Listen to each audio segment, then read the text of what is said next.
Lancang kuning lancang pusaka nampak dari Tanjung Puan. Kalau kering Laut Melaka, barulah saya lupakan tuan.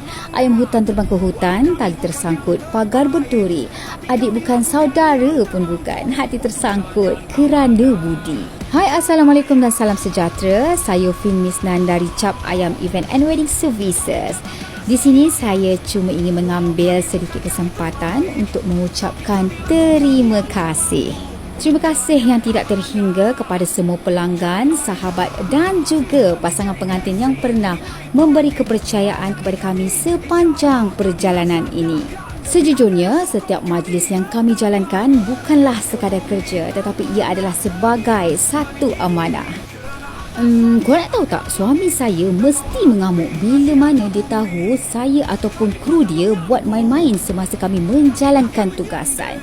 Selalu sangat diingatkan kami, sedar sikit, duit yang kami makan tuan rumah bayar, pengantin bayar. Letak diri kau kat tempat customer, fikir apa customer nak.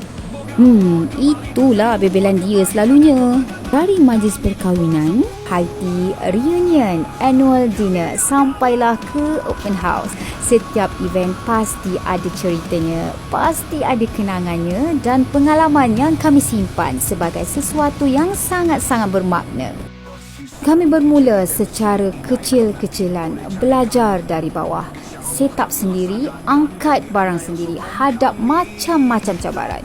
Tetapi apa yang buat kami terus bertahan sehingga ke hari ini adalah sokongan daripada anda semua. Setiap tempahan, setiap recommendation, setiap perkongsian di media sosial, pasti itu sangat besar nilainya buat kami.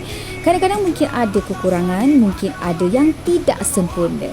Tetapi percayalah, kami sentiasa cuba untuk beri yang terbaik setakat mana yang kami mampu lakukan supaya hari bagi anda berjalan dengan lancar dan penuh dengan kenangan-kenangan yang indah. Bila kami nampak pengantin tersenyum, tetamu enjoy, itulah kepuasan sebenarnya bagi kami. Saya mohon untuk anda mendoakan semoga Cap Ayam Event and Wedding Services terus berkembang, terus diberi peluang untuk menjadi sebahagian daripada hari istimewa anda.